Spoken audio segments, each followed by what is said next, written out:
두 명의 경제학자가 실험을 했습니다. 우리를 만들고 네 명의 원숭이를 집어넣었다고 합니다. 네 명의 원숭이를 집어넣은 가운데 그 우리 중앙에 가장 맛있고 탐스럽게 보이는 바나나를 걸어 놓았습니다. 그리고 장치를 해 놓았는데 원숭이가 바나나를 가까이 가면 위에서 물벼락이 내려오도록 장치를 했다고 합니다. 자, 네 명의 원숭이가 들어가 앉았습니다. 첫 번째 원숭이가 머뭇거리다가 용기를 내서 바나나를 향해서 힘껏 점프를 합니다. 위에서 갑자기 물세례가 떨어져서 물벼락을 맞고 그만 땅에 떨어지고 맙니다. 조금 있다가 두 번째 원숭이가 용기를 내서 바나나를 향해 뛰어듭니다. 또 물벼락을 맞고 떨어집니다. 조금 있다 보니까 네 명의 원숭이가 다 네 마리가 그렇게 물벼락을 경험하게 됩니다. 시간이 지나고 실험자들은 그 중에 한 원숭이를 물벼락을 한 번도 맞아본 적이 없는 그 원숭이로 교체했다고 합니다. 새로운 원숭이가 들어왔습니다. 바나나를 보는 순간 뛰려고 폼을 잡습니다. 옆에 있던 세 마리의 원숭이가 말리게 됩니다. 그래서 뛰지 못하고 가만히 있습니다. 조금 또 있다가 또 물벼락을 맞은 원숭이와 그렇지 않은 새로운 원숭이를 교체합니다. 들어온 원숭이는 또 뛰려고 하는데 세 마리 원숭이가 말리게 됩니다. 시간이 지나서 나중에 보니까 물벼락을 한 번도 맞아본 적이 없는 네 마리의 원숭이가 있는데 맛있는 바나나를 보고도 아무도 달려드는 원숭이가 없었다고 합니다. 우리는 그런 모습을 보면서 우리 인생의 모습들을 생각해 봅니다. 힘들고 어려운 삶의 가운데 무엇을 위해서 살아야 할 것인가? 우리 인생을 향한 하나님의 계획, 하나님의 비전을 생각해 봅니다. 토니 컴플라는 유명한 사회학자가 80세 이상 되신 분들에게 서베이를 했다고 합니다. 그 서베이의 질문은 이런 것이었습니다. 만약 당신이 인생을 다시 산다면 무엇을 다르게 하고 싶습니까? 그때 제일 많이 나온 답이 이거였다고 합니다. 이렇게 대답했답니다. I will take more risks. 난 더 모험을 해보고 싶다. 오늘 아브라함의 이야기를 통해서 우리는 하나님의 비전에 관한 말씀을 봤습니다. 비전하면 뭐가 생각이 나요? 텔레비전, 비전 테스트. 비전은 보는 겁니다. 보이는 겁니다. 그래서 오늘 성경은 우리 가운데 말씀합니다. 비전은 하나님께서 우리 마음에 그리는 미래의 그림을 말씀합니다. 오늘 말씀을 보십시오. 1절에 보니까 여호와의 말씀이 아브라함에게 비전 중에 환상 중에 나타나셨다라고 말씀하고 있음을 봅니다. 그리고 그 아브라함에게 가장 중요한 그의 미래 후사에 관한 내용을 하나님은 그 마음 가운데 보여주시는 것을 봅니다. 5절 보니까 그를 이끌고 밖으로 나가 이르시되 하늘을 우러러 무뼈를 셀 수 있나 보라. 또 그에게 이르시되 내 자손이 이와 같으리라. 하나님께서 아브라함을 부르십니다. 아브라함아, 밖으로 좀 나와 볼래? 밖으로 나오라고요? 하나님 밖에 나왔습니다. 하늘을 좀 쳐다보렴. 하늘이요, 뭐가 보이니? 별들이요. 별들을 좀 셀 수 있겠어? 별을 세라고요? 별 하나, 나 하나, 별둘, 나둘. 하나님 너무 많아요. 못 세겠어요. 그렇지, 내 자손이 이와 같을 것이야. 그냥 말씀하셔도 될 내용을 왜 하나님께서는 아브라함을 향해서 밖으로 이끌어 내시고 하늘을 보게 하시고 별들을 세게 하시고 그러셨을까? 하나님께서는 아브라함의 마음에 미래를 향한 그림을 그리고 계셨던 것이죠. 저는 그 순간부터 아브라함이 밤마다 펼쳐지는 은하계의 수많은 별들을 볼 때마다 하나님이 미래에 그 마음에 주신 그 그림, 그 비전을 향해서 그 마음이 뜨겁지 않았을까 생각해 봅니다. 비전은 미래를 향해 마음에 그려지는 그림입니다. 그것이 이루어지기를 원하고 간절히 바라는 마음의 그림, 바로 그 비전의 모습을 봅니다. 캘리포니아에 가면 월트 디즈니가 만든 유명한 디즈니랜드가 있습니다. 디즈니랜드에 가면 가장 큰 사인이 쓰여져 있어요. The happiest place on earth. 지구상에서 가장 행복한 장소. 그런데 사실 애들이 얼마나 우는지 별로 행복하지 않습니다. 디즈니가 그것을 만들고 난 후에 디즈니랜드보다 훨씬 더 잘 만들어진 디즈니 월드를 플로리다에 만들기를 원했습니다. 설계하고 제작하고 그렇게 공사하는 가운데 다 끝내기 전에 디즈니는 세상을 떠나게 됩니다. 디즈니 월드가 열리는 개막식 날 많은 사람들이 모인 가운데 한 강사가 이렇게 인사합니다. 이 놀라운 광경을 디즈니가 살아서 볼 수 있었더라면 얼마나 좋았을까요? 그 사람 이후에 그 디즈니 미망인이 올라와서 이렇게 답사합니다. 제 먼저 세상을 떠난 남편 디즈니는 이미 이 모습을 보았습니다. 그렇습니다. 미래를 향해 그림을 보는 것, 비전. 그 비전의 모습을 우리는 아브라함의 삶 속에서 보게 됩니다.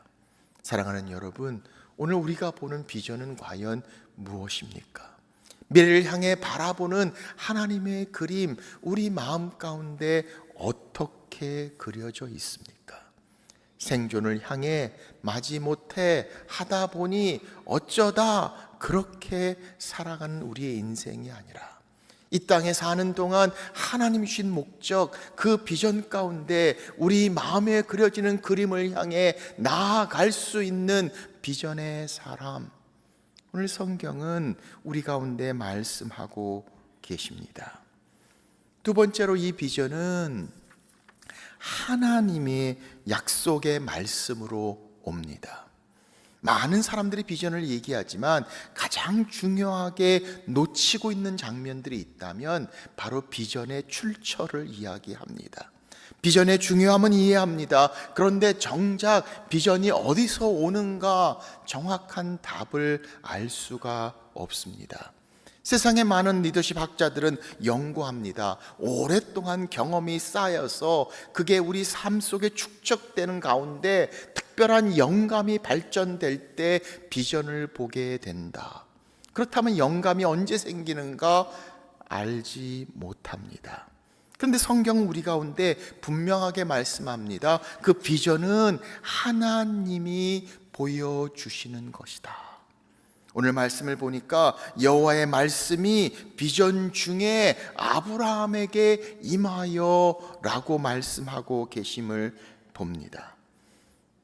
느헤미야 2장 12절에 보면 이 비전의 출처에 대한 분명한 말씀을 우리는 보게 됩니다. 그 느헤미야의 동생이 느헤미야에게 와서 이야기를 합니다. 예루살렘 성벽이 무너져서 불타고 있는 모습을 이야기합니다. 느헤미야는 중보합니다. 통곡합니다. 금식합니다. 하나님의 은혜로 왕 앞에 나아가고 왕의 도움을 얻어 드디어 예루살렘으로 돌아갑니다. 예루살렘 가자마자 사람들을 불러서 비전 스테이트먼트, 비전 선포식 하지 않습니다. 아니, 오히려 조용히 그는 예루살렘 성벽을 먼저 보러 갑니다. 그리고 성경은 이렇게 말씀합니다. 내 하나님께서 예루살렘을 위해 무엇을 할 것인지 내 마음에 주신 것. 내 하나님께서 예루살렘을 위해 무엇을 할 것인지 내 마음에 주신 것. What my God had put into my heart to do for Jerusalem. 오늘 성경은 분명하게 말씀합니다. 하나님께서 느헤미야의 마음 가운데 무엇을 해야 할지 주신 그림, 바로 예루살렘 성벽이 다시 세워지고 든든해지는 이스라엘 민족의 모습. 오늘 성경은 우리 가운데 말씀합니다. 그 비전은 하나님이 주십니다. 하나님이 보여주십니다. 그러므로 우리는 구해야 합니다. 볼 수 있어야 합니다. 목회를 하다 보면 가끔 부모님들이 그렇게 요청합니다. 목사님, 우리 애들에게 비전 좀 심어주세요. 비전이 뭐 심는 겁니까? 제가 심게. 비전은 만드는 것이 아닙니다. 지금이 힘들어서 짜내서 세워지는 것이 아니라 비전은 하나님이 보여주시는 겁니다. 현재의 문제의 해결을 위해 미래에 나타나는 것이 아니라 미래에서부터 하나님이 보여주시는 미래의 그림, 바로 그것을 성경은 비전이라고 말씀하고 있음을 봅니다. 그래서 빌립보서 2장은 이렇게 말씀합니다. 너희 안에서 행하시는 이는 하나님이시니 자기의 기쁘신 뜻을 위하여 너희에게 소원을, 목적을, purpose 두고 행하게 하시나니. 하나님의 뜻, 하나님의 소원, 하나님의 목적을 우리에게 주시고 행하시기를 원하시는 하나님의 모습을 봅니다.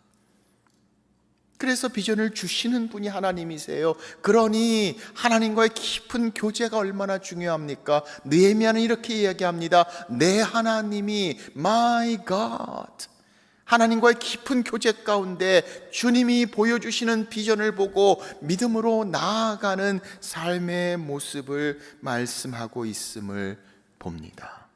오늘 본문에서도 아브라함은 하나님께 이렇게 얘기합니다. 주 여호와여, 무엇을 내게 주시려 하나이까? 내가 원하는 것들을, 내 소원을 하나님께 관철시키고 요구하는 것이 아닙니다. 하나님, 내가 여기 있습니다. 내게 무엇을 이루시기를 원하십니까? 무엇을 하시기를 원하십니까? 우리는 하나님의 영광을 위해 산다는 것을 누구나 다 의심치 않고 고백합니다. 그러나 정작 하나님의 영광을 위해 내 인생을 어떻게 살아야 할 것인가, 무엇을 해야 할 것인가에 대한 분명한 그림이 없이 사는 우리들의 모습을 볼 때가 있습니다. 세상을 변화시키는 거창한 것만을 말씀하고 있지 않습니다. 내게 주신 것들을 통해 하나님께서 내가 있는 곳에서 내 인생을 통해 주께서 소원을 두고 이루시기를 원하시는 하나님의 목적, 하나님의 뜻, 미래를 향한 그림, 그 그림이 내 마음 가운데 그려지고 그 그림이 나를 움직이는 하나님의 비전으로 인도하고 있는가? 우리 한국 분들에게 가장 많이 알려진 것 중에 하나가 소년이여 야망을 품으라 라는 말이 있습니다. Boys be ambitious. 어렸을 때 자라면서 그렇게 자주 들었던 말. 사실은 이 이야기의 주인공은 홋카이도 대학교의 교수로 왔던 닥터 클락의 이야기입니다.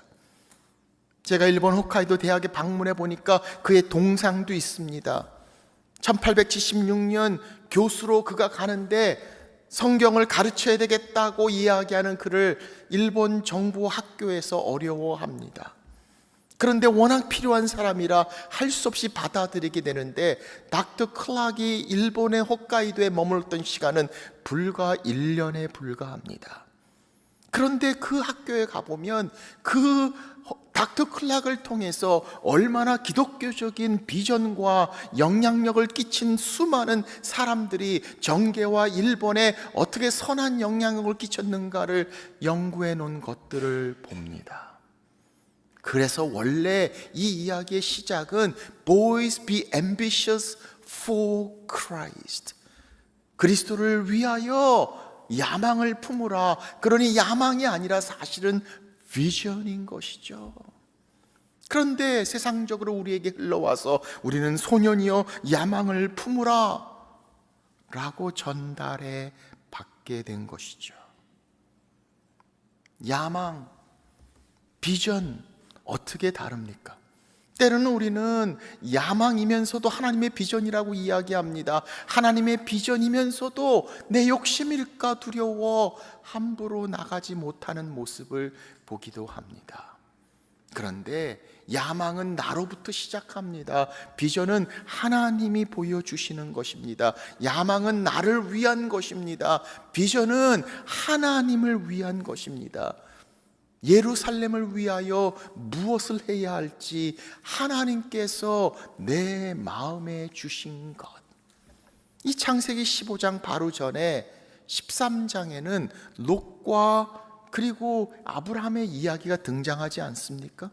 둘이 서로 관계가 일하는 사람들의 싸움으로 인해서 힘들어져서 나눠지게 됩니다. 먼저 아브라함이 롯에게 얘기합니다. 네가 먼저 결정해라. 네가 좌하면 내가 우하고 네가 우하면 내가 좌하겠다.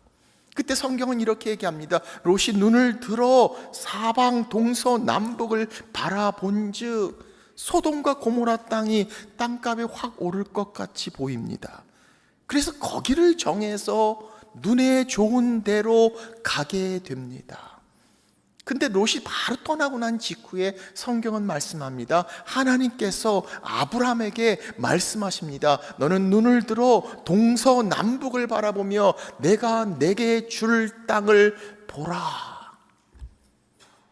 야망은 우리의 눈에 원하는 대로 내 것을 향해 나아간다면 비전은 하나님이 보여주시는 것들을 보고 그것을 향해 움직여지는 것을 말하고 있습니다.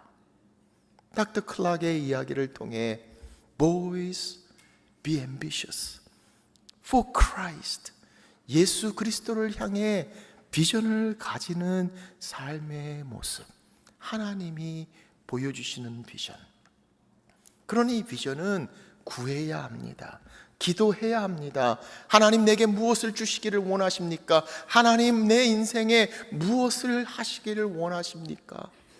하나님이 우리에게 주신 것들을 통해 하나님의 소원, 하나님의 뜻, 하나님의 목적 구하고 찾고 기도 가운데 하나님이 우리 마음에 주시는 것, 내 인생에 움직여지는 삶의 모습을 말씀하고 있습니다. 그리고 세 번째로 이 비전은 믿음의 열정으로 이루어집니다. 자, 오늘 6절 말씀 보니까 이렇게 말씀합니다. 아브라함이 여호와를 믿으니 여호와께서 이를 그의 의로 여기시고. 하나님이 보여주시는 미래의 비전, 그 그림을 아브라함은 믿었다라고 얘기합니다. 하나님께서 의로 여기셨다라고 말씀합니다. 그 믿음으로 비전을 봅니다. 그리고 그 믿음이 하나님이 보여주시는 비전을 우리의 것으로 보게 되는 것이죠.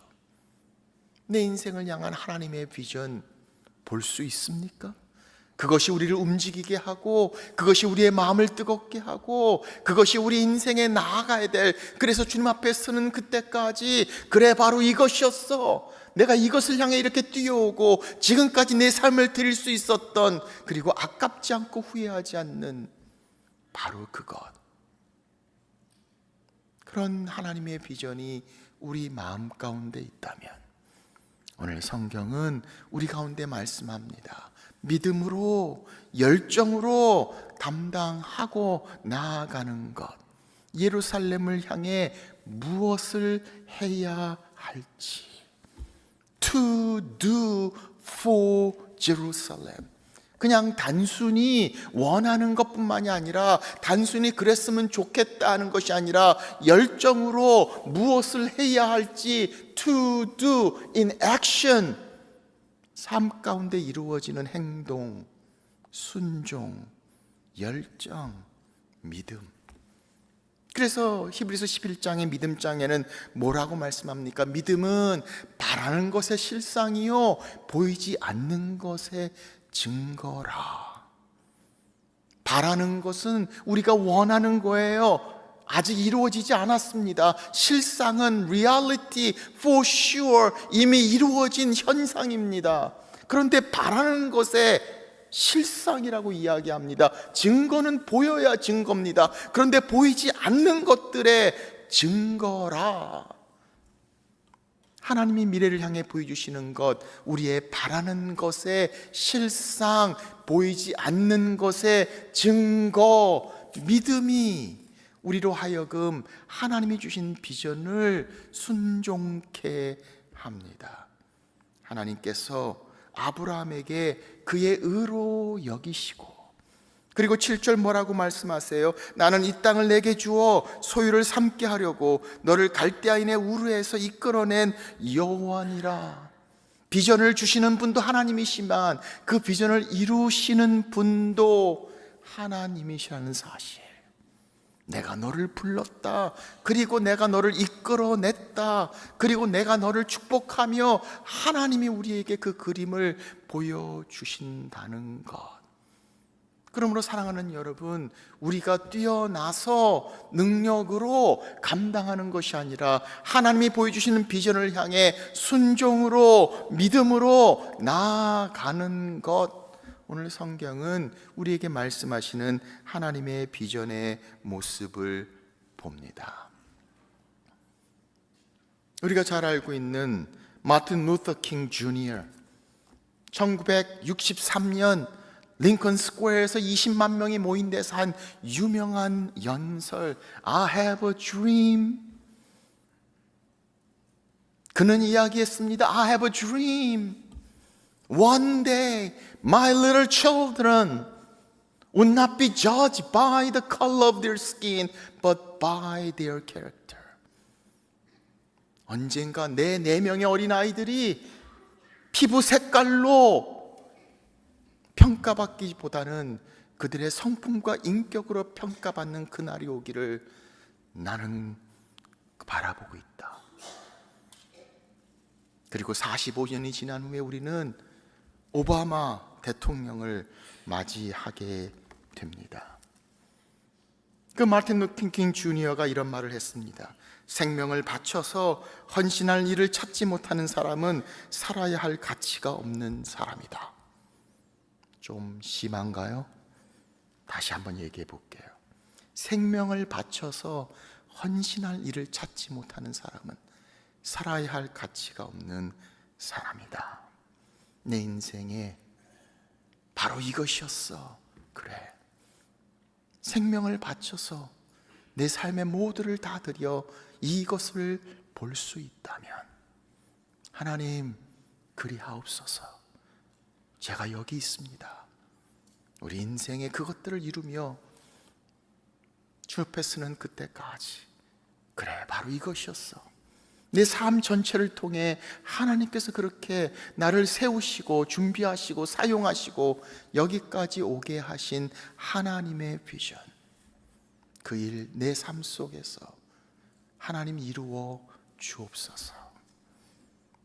내 하나님께서 예루살렘을 위해 무엇을 해야 할지 내 마음에 주신 것, 오늘 그런 비전으로 살아가는 여러분과 제가 되시기를 주의 이름으로 축원합니다.